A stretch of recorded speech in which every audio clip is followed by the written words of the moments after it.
ਲੱਖਾਂ ਲੋਕਾਂ ਦੇ ਵਿਚਾਰ ਬਦਲ ਦੇਣ ਵਾਲੀ ਵਿਸ਼ਵ ਪ੍ਰਸਿੱਧ ਪੁਸਤਕ ਤੇ ਦੇਵ ਪੁਰਸ਼ ਹਾਰ ਗਏ ਦਾ ਪੇਸ਼ ਹੈ ਅੱਜ ਪਾਠ 21 ਜਿਉਂਦਿਆਂ ਦਾ ਭੂਤ। ਇਹ ਘਟਨਾ ਦੂਜੀ ਸੰਸਾਰ ਜੰਗ ਦੀ ਹੈ। ਗਾਲੇ ਜ਼ਿਲ੍ਹੇ ਦੇ ਆਕਮੀ ਮਾਣਾ ਦੇ ਰਹਿਣ ਵਾਲੇ ਲੀਲਾ ਬਾਬੀ ਇੱਕ ਸਿੱਧੀ ਸਾਦੀ ਭੋਲੀ ਜਿਹੀ ਕੁੜੀ ਸੀ। ਗੁਆਂਢ ਦੀਆਂ ਹੋਰ ਔਰਤਾਂ ਉਸ ਨੂੰ ਈਰਖਾ ਦੀ ਨਜ਼ਰ ਨਾਲ ਵੇਖਦੀਆਂ ਸਨ। ਲੀਲਾਵਤੀ ਦੇ ਬਟੂਏ ਵਿੱਚ ਸਦਾ ਹੀ ਪੈਸੇ ਰਹਿੰਦੇ ਸਨ, ਜਦੋਂ ਕਿ ਉਹਨਾਂ ਔਰਤਾਂ ਕੋਲ ਨਹੀਂ ਸਨ ਹੁੰਦੇ। ਪਿੰਡ ਵਿੱਚ ਫੇਰੀ ਲਾਉਣ ਵਾਲੇ ਮੀਰਾ ਲੈਬੇ ਨੇ ਹਰ ਬੁੱਧਵਾਰ ਨੂੰ ਲੀਲਾਵਤੀ ਕੋਲ ਆਉਣ ਦਾ ਨੇਮ ਹੀ ਧਾਰ ਲਿਆ ਸੀ। ਲੀਲਾਵਤੀ ਛੋਟੀਆਂ-ਮੋਟੀਆਂ ਚੀਜ਼ਾਂ ਤੋਂ ਇਲਾਵਾ ਜਿਹੜੀਆਂ ਉਹ ਫੇਰੀ ਸਮੇਂ ਲੈ ਕੇ ਆਉਂਦਾ, ਹਾਰ ਸ਼ਿੰਗਾਰ ਦੇ ਸਮਾਨ ਦੀ ਵੀ ਚੰਗੀ ਗਾਹਕ ਸੀ। ਲੈਬੇ ਦੇ ਇਹ ਸਪਤਾਹਿਕ ਚੱਕਰ ਗੁਆਂਢ ਦੀਆਂ ਜਵਾਨ ਔਰਤਾਂ ਅਤੇ ਕੁੜੀਆਂ ਨੂੰ ਲੀਲਾਵਤੀ ਦੇ ਘਰ ਖਿੱਚ ਕੇ ਲਿਆਉਂਦੇ ਸਨ। ਉਹ ਸਿਰਫ ਲੈਬੇ ਦੀ ਤੁਰਦੀ ਫਿਰਦੀ ਦੁਕਾਨ ਵਿੱਚ ਪਈਆਂ ਕੀਮਤਾਂ ਚੀਜ਼ਾਂ ਵੇਖਣ ਹੀ ਆਉਂਦੀਆਂ। ਕਦੇ-ਕਦੇ ਇਹ ਚਲਦੀ ਫਿਰਦੀ ਦੁਕਾਨ ਸਾਰਥ ਲੈ ਕੇ ਆਉਂਦਾ। ਭਾਵੇਂ ਇਹ ਚੀਜ਼ਾਂ ਉਹਨਾਂ ਦੀ ਪਹੁੰਚ ਤੋਂ ਬਾਹਰ ਸਨ, ਪਰ ਸਾਰੀਆਂ ਲੀਲਾਵਤੀ ਦੇ ਖਰੀਦਣ ਲਈ ਚੰਗੀਆਂ ਚੀਜ਼ਾਂ ਦੀ ਚੋਣ ਕਰਨ ਵਿੱਚ ਹੀ ਖੁਸ਼ੀ ਮਹਿਸੂਸ ਕਰਦੀਆਂ ਸਨ। ਲੀਲਾਵਤੀ ਦੀ ਪਿਤਾ ਅੱਪੂ ਹਾਮੀ ਗਾਲੇ ਬਾਜ਼ਾਰ ਵਿੱਚ ਇੱਕ ਕਰਿਆਨੇ ਦੀ ਦੁਕਾਨ 'ਤੇ ਸੇਲਜ਼ਮੈਨ ਸੀ। ਉਹ ਸਵੇਰੇ ਹੀ ਘਰੋਂ ਚਲਿਆ ਜਾਂਦਾ ਅਤੇ ਰਾਤੀ 9 ਵਜੇ ਵਾਪਸ ਆਉਂਦਾ। ਲੀਲਾਵਤੀ ਉਮਰ 24 ਸਾਲ ਅਤੇ ਉਸ ਦੀ ਮਤਰੇਈ ਭੈਣ ਸਿਰਿਆਵਤੀ ਉਮਰ 10 ਸਾਲ ਲਗਨ ਨਾਲ ਘਰ ਦੇ ਛੋਟੇ-ਮੋਟੇ ਕੰਮ ਧੰਦੇ ਕਰਦੀਆਂ। ਲੀਲਾਵਤੀ ਦੀ ਮਾਂ ਦੇ ਮਰ ਜਾਣ ਤੋਂ ਬਾਅਦ ਅੱਪੂ ਹਾਮੀ ਨੇ ਦੂਜਾ ਵਿਆਹ ਕਰਵਾ ਲਿਆ, ਪਰੰਤੂ ਉਹ ਵੀ ਸਿਰਿਆਵਤੀ ਨੂੰ ਜਨਮ ਦੇਣ ਦੇ ਕੁਝ ਮਹੀਨੇ ਬਾਅਦ ਹੀ ਚੱਲ ਵਸੀ। ਲੀਲਾਵਤੀ ਨੂੰ ਹੀ ਆਪਣੀ ਮਾਂ ਮਛੋਹਰ ਮਤਰੇਈ ਭੈਣ ਨੂੰ ਪਾਲਣਾ ਪਿਆ ਸੀ।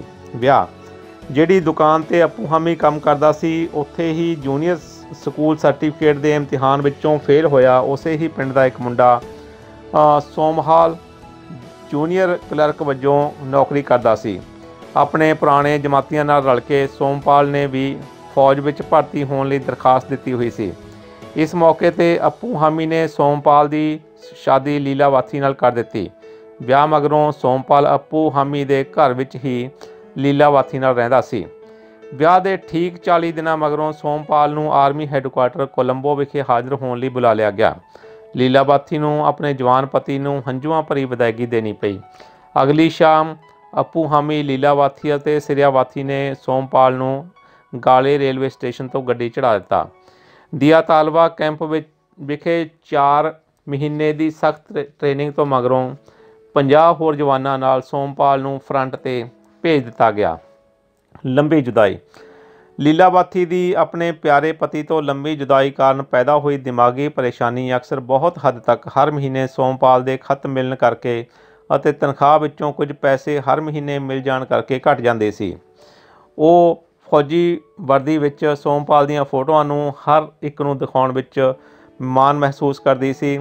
ਉਸਨੇ ਇਹ ਫੋਟੋਆਂ ਘੱਟੋ ਘੱਟ 4-5 ਵਾਰੀ ਲੈਬੇ ਅਤੇ ਉਸਦੇ ਸਹਾਇਕ ਸਾਥ ਨੂੰ ਦਿਖਾਈਆਂ ਹੋਣਗੀਆਂ। ਪਿੰਡਾਂ ਦੀਆਂ ਹੋਰਨਾਂ ਕੁੜੀਆਂ ਵਾਂਗੂ ਲੀਲਾਵਤੀ ਗੱਲਾਂ ਬਾਤਾਂ ਵਿੱਚ ਹੀ ਸਮਾਂ ਨਹੀਂ ਸੀ ਗੁਜ਼ਾਰਦੀ। ਸਿਰਿਆਵਤੀ ਨੂੰ ਸਕੂਲ ਭੇਜਣ ਤੋਂ ਮਗਰੋਂ ਅਤੇ ਘਰ ਦੇ ਕੰਮ ਧੰਦੇ ਤੋਂ ਬਾਅਦ ਉਹ ਸਿਰਹਾਣੇ ਦੀ ਲੈਸ ਬੁਣਨ ਲੱਗ ਜਾਂਦੀ। ਹਰ ਹਫ਼ਤੇ ਲੈਬੇ ਨੂੰ ਇਹ ਲੈਸ ਵੇਚ ਕੇ ਉਹ ਆਪਣੇ ਜੇਬ ਖਰਚ ਵਾਸਤੇ ਹੋਰ ਵਾਧੂ ਪੈਸੇ ਕਮਾ ਲੈਂਦੀ। ਜਦੋਂ ਅੱਪੂ ਹਾਮੀ ਘਰੋਂ ਬਾਹਰ ਹੁੰਦਾ ਸੀ ਤਾਂ ਸਿਵਾਏ ਲੈਬੇ ਅਤੇ ਸਾਥ ਦੇ ਹੋਰ ਕੋਈ ਪੁਰਸ਼ ਇਸ ਘਰ ਨਹੀਂ ਸੀ ਆਉਂਦਾ। ਭਾਵੇਂ ਉਹ ਸੋਮਪਾਲ ਦੇ ਖੱਤ ਹੀ ਮੁਸ਼ਕਲ ਨਾਲ ਪੜ੍ਹ ਤਾਂ ਲੈਂਦੀ ਸੀ, ਪਰੰਤੂ ਉਹਨਾਂ ਦਾ ਜਵਾਬ ਉਹ ਨਹੀਂ ਸੀ ਲਿਖ ਸਕਦੀ। 2 ਵਾਰੀ ਉਸਨੇ ਸਾਰਥ ਕੋਲੋਂ ਸੋਮਪਾਲ ਨੂੰ ਜਵਾਬ ਲਿਖਵਾਏ। ਇਹ ਆਖਿਆ ਜਾ ਸਕਦਾ ਹੈ ਕਿ ਸੋਮਪਾਲ ਅਤੇ ਉਸਦੀ ਪਤਨੀ ਦਰਮਿਆਨ ਪੱਤਰ ਵਿਹਾਰ ਸਿਰਫ ਇੱਕ ਤਰਫਾ ਹੀ ਸੀ, ਪਰੰਤੂ ਇਹ ਬਹੁਤ ਹੀ ਲੰਬਾ ਸਮਾਂ ਨਾ ਚੱਲਿਆ।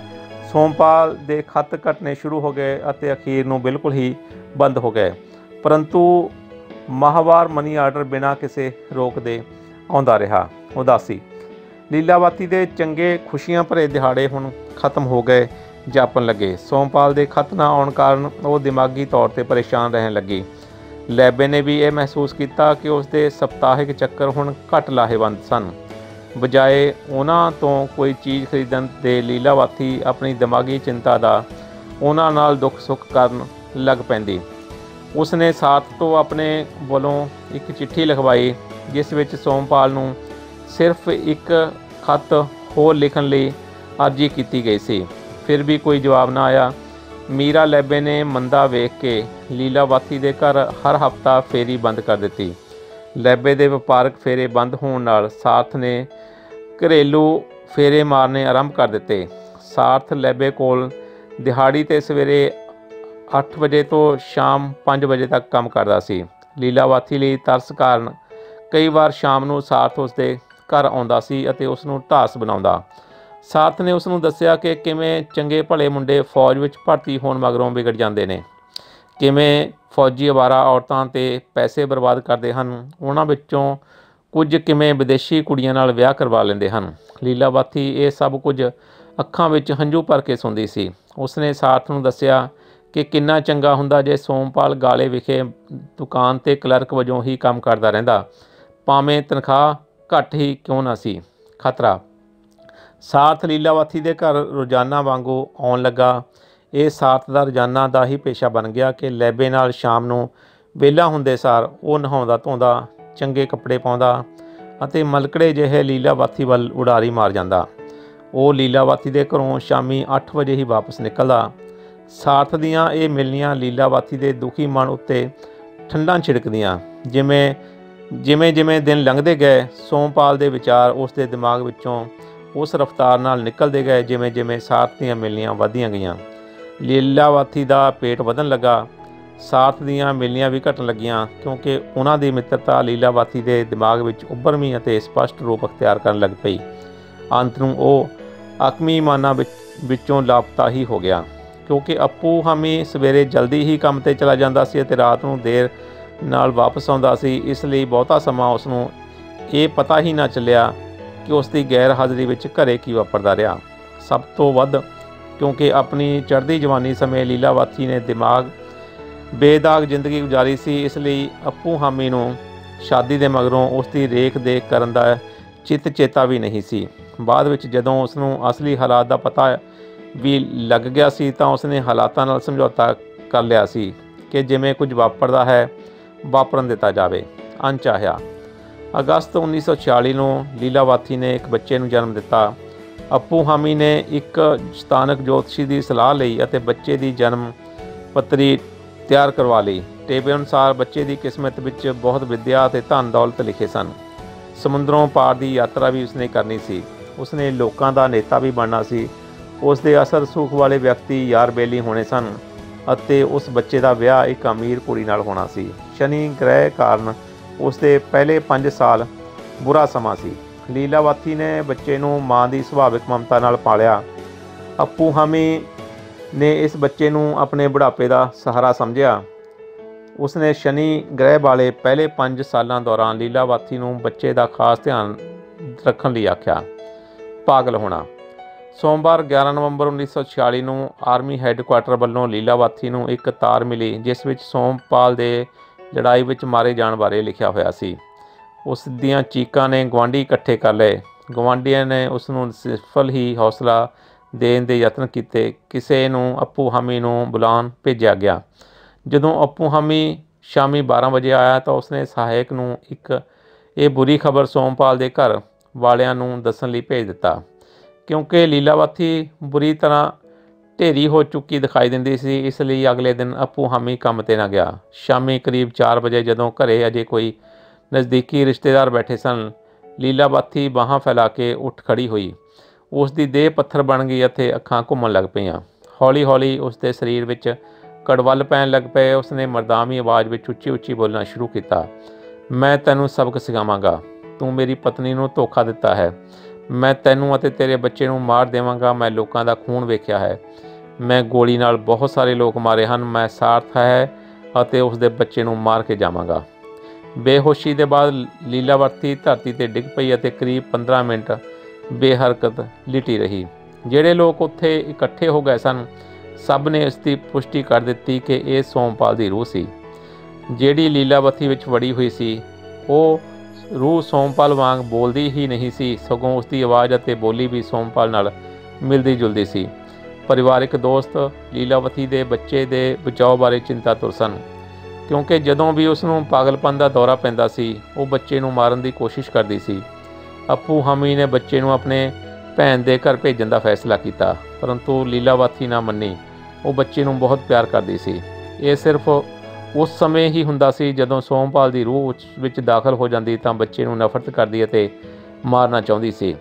उस दिन तो बाद लीलावती नूं शाम के खाने तो बाद हर रोज़ दौरे पैने शुरू हो गए। पागलपन की हालत विच वो फौजियां वांगू लैफ्ट राइट करदी घर दे आले दुआले गेड़े कढ़दी फिरदी। कई बारी उसनूं वो साथ नूं जानो मार देण दीआं धमकियां भी दिंदी, भावें वो उत्थे नेड़े तेड़े भी नहीं सी हुंदा। दिन समय जदों अप्पू हामी घरों बाहर हुंदा तां लीलावती ठीक ठाक रहिंदी अते आराम नाल बच्चे नूं उस कोल बिना खतरे छड्डिया जा सकदा।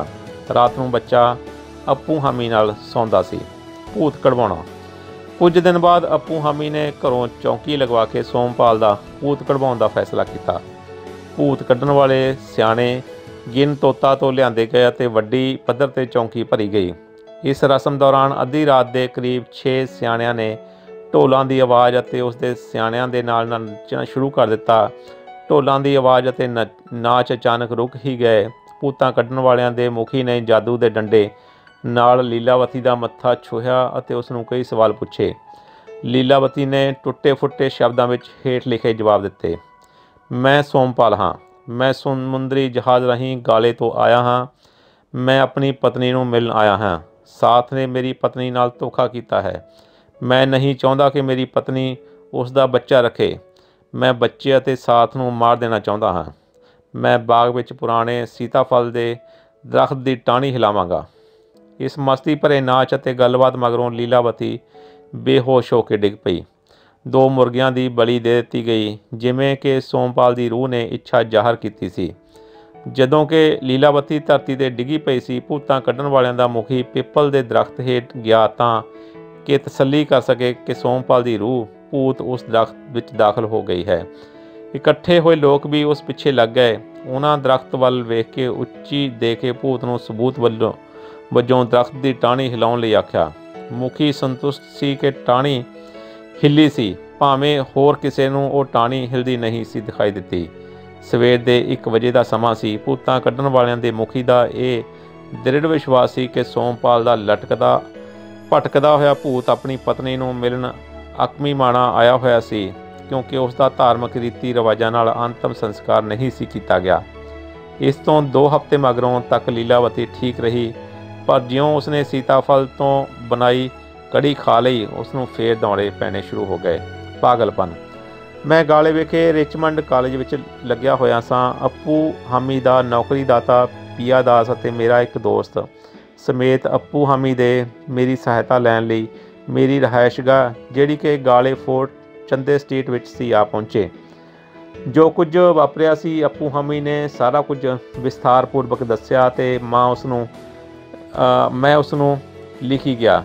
सब कहानी सुन लैण तो मगरों मैं पिया दास नूं दस्सिया, मेरी तुहाडे नाल जाण दी कोई ज़रूरत नहीं है। लीलावती नूं सोमपाल दा भूत तंग नहीं करदा।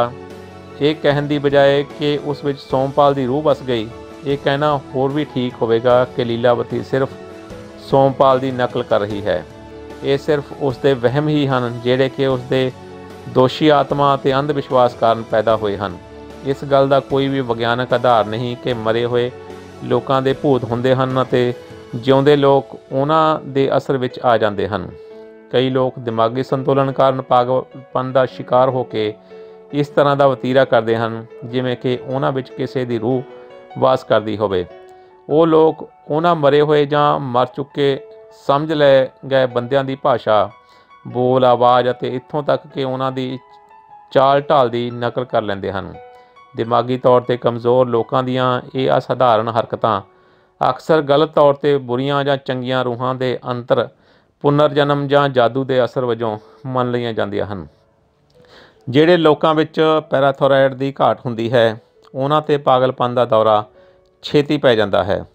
अजिहा अजीबो-गरीब वतीरा भूत कढण लई लाई गई चौंकी जां बली देण लई कीते इकट्ठां विच जिथे भगत आवाज़ां बोलन लग पैंदे हन, मैं कई बारी देखिया है। इस प्रकार के दिमागी पागलपन बारे अज्ञानता कारण ਕਈ ਟੂਣਾ ਟਾਮਣ ਕਰਨ ਵਾਲੇ ਜਾਂ ਕਈ ਪੁਜਾਰੀ ਅਜੇ ਵੀ ਵਿਸ਼ਵਾਸ ਕਰਦੇ ਹਨ ਕਿ ਭੂਤ ਪ੍ਰੇਤ ਹੁੰਦੇ ਹਨ ਅਤੇ ਉਹਨਾਂ ਦਾ ਜਿਉਂਦੇ ਬੰਦਿਆਂ 'ਤੇ ਅਸਰ ਹੋ ਜਾਂਦਾ ਹੈ। ਗੀਨੌਤਾ ਤੋਂ ਭੂਤ ਕੱਢਣ ਵਾਲਿਆਂ ਦੇ ਮੁਖੀ ਨੇ ਇਮਾਨਦਾਰੀ ਨਾਲ ਇਹ ਜ਼ਰੂਰ ਵਿਸ਼ਵਾਸ ਕਰ ਲਿਆ ਹੋਵੇਗਾ ਕਿ ਉਸਨੇ ਸੋਮਪਾਲ ਦੇ ਭੂਤ ਨੂੰ ਸੀਤਾਫਲ ਦੇ ਦਰਖਤ ਵਿੱਚ ਵਾੜ ਦਿੱਤਾ ਹੈ, ਪਰੰਤੂ ਉਸ ਵੱਲੋਂ ਇਹ ਆਖਣਾ ਕਿ ਉਸਨੇ ਦਰਖਤ ਦੀ ਟਾਹਣੀ ਹਿਲਦੀ ਵੇਖੀ ਹੈ, ਇਹ ਬਹੁਤ ਹੀ ਵੱਡਾ ਝੂਠ ਸੀ। ਨਾ ਹੀ ਉਹ ਅਤੇ ਨਾ ਹੀ ਉਸਦੇ ਹਨੇਰੇ ਵਿੱਚ ਟਾਹਣੀ ਹਿਲਦੀ ਵੇਖੀ ਸੀ। ਇਸ ਪਾਗਲਪਨ ਦਾ ਕਾਰਨ ਕੀ ਸੀ? ਪਿਆਦਾਸ ਨੇ ਲੀਲਾਵਤੀ ਦੇ ਇੰਜ ਕਰਨ ਦੇ ਕਾਰਨ ਜਾਣਨੇ ਚਾਹੇ। ਮੈਂ ਉਸ ਨੂੰ ਦੱਸਿਆ, ਹੋਰਨਾਂ ਪੇਂਡੂਆਂ ਵਾਂਗ ਲੀਲਾਵਤੀ ਵੀ ਇਹਨਾਂ ਅੰਧ ਵਿਸ਼ਵਾਸਾਂ ਵਿੱਚ ਹੀ ਜੰਮੀ ਪਲੀ ਸੀ ਕਿ ਭੂਤ ਪ੍ਰੇਤ ਹੁੰਦੇ ਹਨ। ਉਸ ਵਿੱਚ ਸਾਰਥ ਨਾਲ ਨਜਾਇਜ਼ ਸੰਬੰਧਾਂ ਬਾਰੇ ਅਤੇ ਹਰਾਮੀ ਬੱਚੇ ਪੈਦਾ ਹੋਣ ਬਾਰੇ ਦੋਸ਼ੀ ਅਹਿਸਾਸ ਮੌਜੂਦ ਸੀ। ਉਹ ਜਿਉਂਦੇ ਸੋਮਪਾਲ ਨਾਲ ਉਸਦੇ ਭੂਤ ਤੋਂ ਵੱਧ ਡਰਦੀ ਸੀ, ਕਿਉਂਕਿ ਉਸ ਦਾ ਇਹ ਵਿਸ਼ਵਾਸ ਸੀ ਕਿ ਭੂਤ ਪ੍ਰੇਤ ਸਰਵ ਵਿਆਪਕ ਅਤੇ ਸਰਵ ਗਿਆਤਾ ਹੁੰਦੇ ਹਨ। ਆਪਣੇ ਦੋਸ਼ ਬਾਰੇ ਅਰਧ ਸੁਚੇਤ ਅਹਿਸਾਸ ਅਤੇ ਸੋਮਪਾਲ ਦੇ ਭੂਤ ਬਾਰੇ ਕਾਲਪਨਿਕ ਡਰ ਕਾਰਨ ਉਸ ਦੀ ਇਹ ਹਾਲਤ ਹੋ ਗਈ। ਜੇ ਤੁਸੀਂ ਉਸ ਨੂੰ ਸਮਝਾ ਦੇਵੋ ਕਿ ਭੂਤ ਹੁੰਦੇ ਹੀ ਨਹੀਂ ਤਾਂ ਹੌਲੀ ਹੌਲੀ ਉਹ ਠੀਕ ਹੋ ਜਾਵੇਗੀ। ਮੈਂ ਅਪੂ ਹਾਮੀ ਨੂੰ ਇੱਥੋਂ ਤੱਕ ਹੋ ਸਕੇ ਲੀਲਾਵਤੀ ਨੂੰ ਇਕੱਲੀ ਛੱਡਣ ਲਈ ਨਸੀਹਤ ਕੀਤੀ। ਮੈਂ ਉਸ ਨੂੰ ਦੱਸਿਆ ਕਿ ਦਿਮਾਗੀ ਤੌਰ 'ਤੇ ਅਸੰਤੁਲਨ ਲੋਕ ਅਜਿਹਾ ਵਤੀਰਾ ਉਸ ਸਮੇਂ ਕਰਦੇ ਹਨ ਜਦੋਂ ਉਹਨਾਂ ਨੂੰ ਵੇਖਣ ਜਾਂ ਸੁਣਨ ਵਾਲਾ ਕੋਈ ਨਜ਼ਦੀਕ ਹੁੰਦਾ ਹੈ। ਪਿਆਦਾਸ ਅਤੇ ਅਪੂ ਹਾਮੀ ਚਲੇ ਗਏ, ਭਾਵੇਂ ਉਹ ਮੇਰੇ ਨਾਲ ਪੂਰੀ ਤਰ੍ਹਾਂ ਰਜਾਮੰਦ ਨਹੀਂ ਸਨ। 3 ਹਫ਼ਤਿਆਂ ਮਗਰੋਂ ਪਿਆਦਾਸ ਨਾਲ ਮੈਂ ਅਪੂ ਹਾਮੀ ਦੇ ਘਰੇ ਗਿਆ। ਮੈਨੂੰ ਦੱਸਿਆ ਗਿਆ ਕਿ 2 ਹਫ਼ਤੇ ਹੋਏ ਲੀਲਾਵਤੀ ਠੀਕ ਹੋ ਗਈ ਸੀ। ਪੁਨਰਜੀਵਨ। ਮੈਂ ਜਨਵਰੀ 1947 ਵਿੱਚ ਰਿਚਮੰਡ ਕਾਲਜ ਗਾਲੇ ਤੋਂ ਵਿਦਾਇਗੀ ਲੈ ਕੇ ਸੇਂਟ ਥਾਮਸ ਕਾਲਜ ਮਾਊਂਟ ਲਵੀਨੀਆ ਵਿੱਚ ਚਲਾ ਗਿਆ। ਉਸੇ ਸਾਲ ਮਾਰਚ ਵਿੱਚ ਮੈਨੂੰ ਪਿਆਦਾਸ ਦਾ ਇੱਕ ਖਤ ਮਿਲਿਆ, ਜਿਸ ਵਿੱਚ ਉਸਨੇ ਲਿਖਿਆ ਸੀ ਕਿ ਸੋਮਪਾਲ ਜਿਉਂਦਾ ਘਰੇ ਪਰਤ ਆਇਆ ਹੈ। ਉਸ ਨੂੰ ਦੁਸ਼ਮਣਾਂ ਨੇ ਕਦੇ ਜੰਗੀ ਕੈਦੀ ਬਣਾ ਰੱਖਿਆ ਸੀ। ਜਦੋਂ ਯੁੱਧ ਸੰਧੀ ਹੋ ਗਈ ਤਾਂ ਉਸ ਨੂੰ ਛੱਡ ਦਿੱਤਾ ਗਿਆ ਅਤੇ ਉਹ ਹੋਰ 2 ਸਾਥੀਆਂ ਸਮੇਤ ਲੰਕਾ ਗਿਆ ਸੀ। ਜਿਹੜੀ ਟੈਲੀਗ੍ਰਾਮ 5 ਮਹੀਨੇ ਪਹਿਲਾਂ ਲੀਲਾਵਤੀ ਨੂੰ ਪ੍ਰਾਪਤ ਹੋਈ ਸੀ, ਉਹ ਅਧਿਕਾਰੀਆਂ ਦੀ ਗਲਤੀ ਕਾਰਨ ਸੀ, ਕਿਉਂਕਿ ਸੋਮਪਾਲ ਦੁਸ਼ਮਣ ਨਾਲ ਇੱਕ ਮੁੱਠਭੇੜ ਪਿੱਛੋਂ ਗੁੰਮ ਹੋ ਗਿਆ ਸੀ। ਇਸ ਲਈ ਇਹ ਸਮਝ ਲਿਆ ਗਿਆ ਕਿ ਉਹ ਮਰ ਗਿਆ ਹੈ। ਮੈਂ ਖਤ ਦੇ ਅਖੀਰ ਵਿੱਚ ਇਹ ਟਿੱਪਣੀ ਲਿਖੀ, ਹੁਣ ਇਹ ਵੀ ਸੰਭਵ ਹੈ ਕਿ ਜਿਉਂਦੇ ਲੋਕਾਂ ਦੇ ਭੂਤ ਵੀ ਚਿੰਬੜ ਜਾਣ। For more contents related to rational thinking, subscribe our Tarkshil TV channel now. For instant updates of new videos, don't forget to press the bell icon.